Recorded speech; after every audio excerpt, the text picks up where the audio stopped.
Yo, what is up, Honkai Star players? Aventurine's kit just got revealed, even though we have been able to play him in the story, so a lot of people probably know what he does, or a good idea of what he does, and most people look at, like, you know, they look at all the dreams nowadays.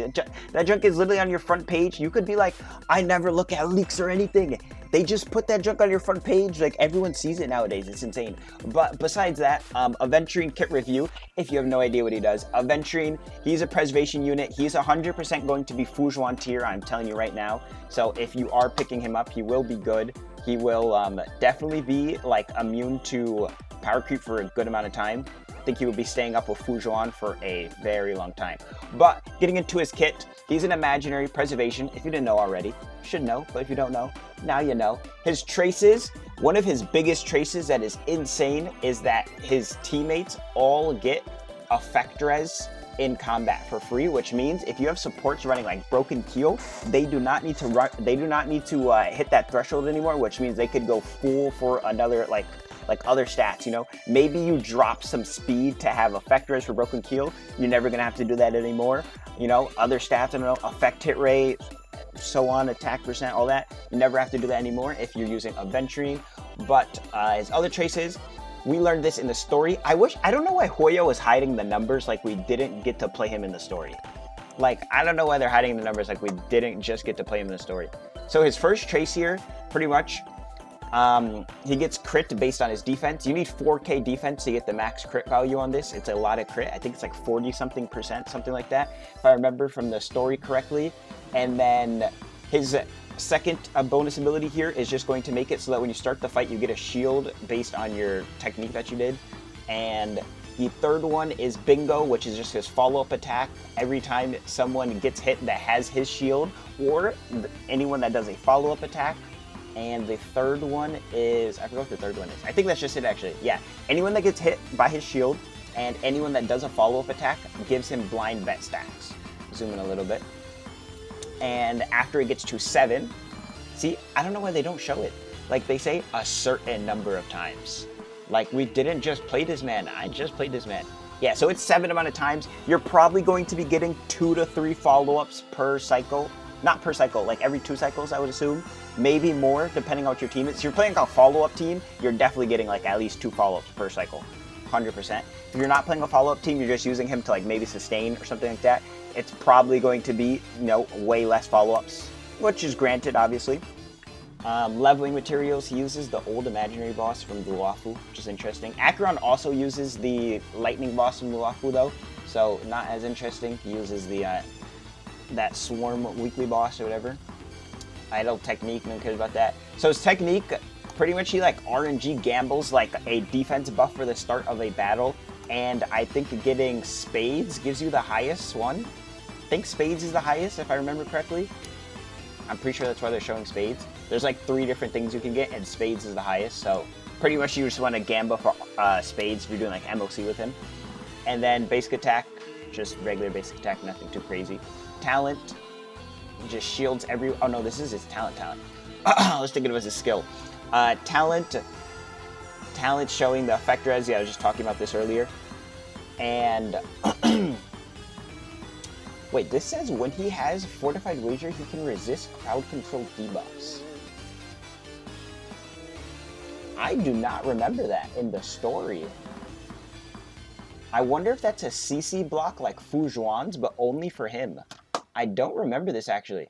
I do remember everyone gets 50 effect res.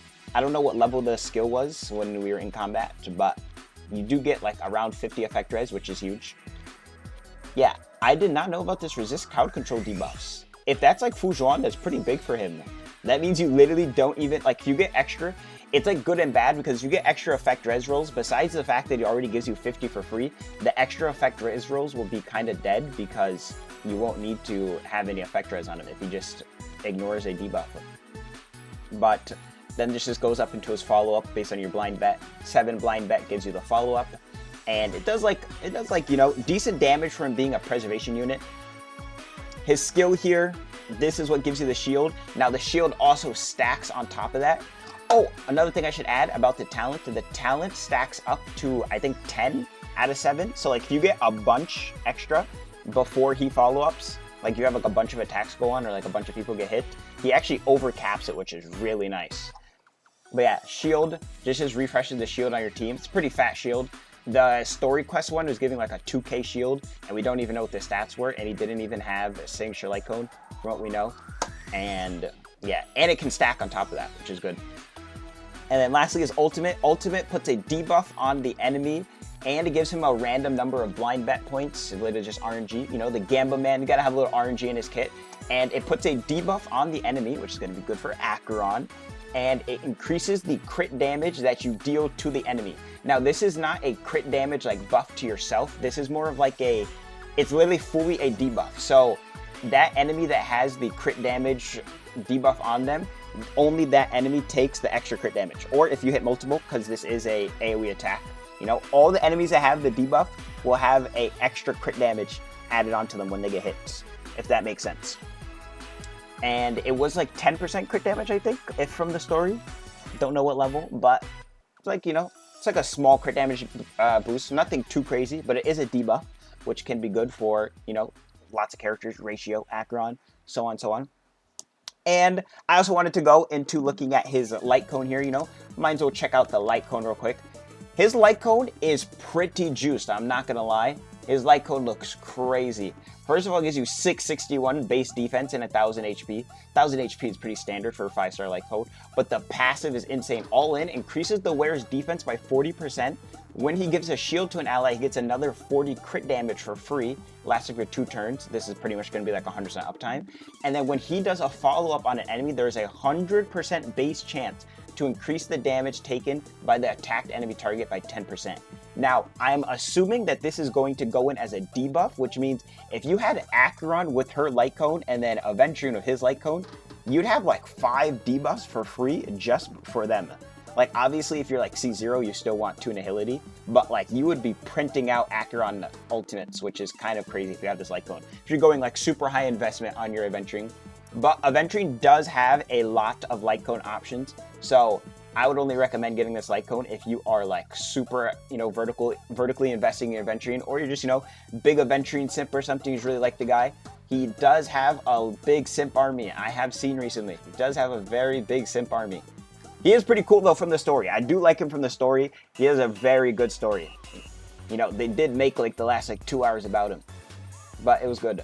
Besides a little bit of stalling, a little bit of dragging. So his Lightcone banner is going to have this new Lightcone called Concert for 2, and it increases the wearer's defense by 16%, and then for every on-field character that has a shield, he gets 4% increased damage. This is pretty good. This is going to probably just be like a rate-up version of the Lightcone we currently have in the Forgotten Hall shop. Let me get out of full screen here. I think it is this one. Yeah, this one we currently have in the Forgotten Hall shop. It gives you a damage bonus and effect res, and then it gives you damage percent bonus based on every 100 defense, which is kind of like his passive. So this will pretty much just be like a better version of that, since it's just shielding.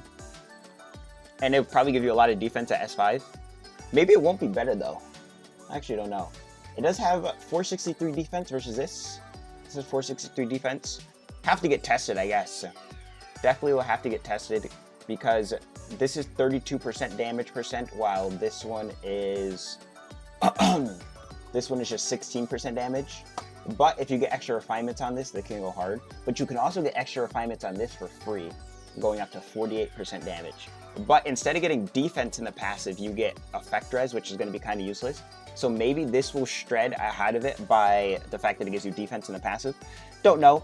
Now, the Lightcone banner here is pretty trash, I'm not going to lie. Besides that Lightcone, shared fueling is like okay, it's kind of niche. Gives you energy when you use your skill on healers, but most healers only use their skill like, what, like every 2 to 3 turns? So if you're getting like 2 energy, that's like nothing.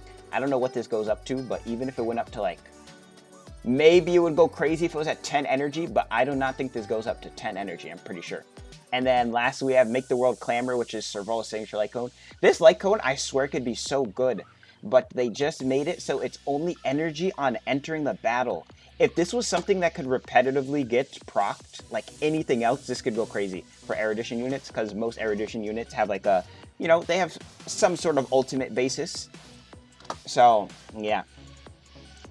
that is the Lightcone and Aventurine's kit. Let me know what you guys think down in the comments below. I think it's pretty cool. I'm probably going to skip. I'm thinking of picking up maybe Robin, maybe a Boot Hill, maybe a Samus, you know, one of those two. But let me know what you guys think.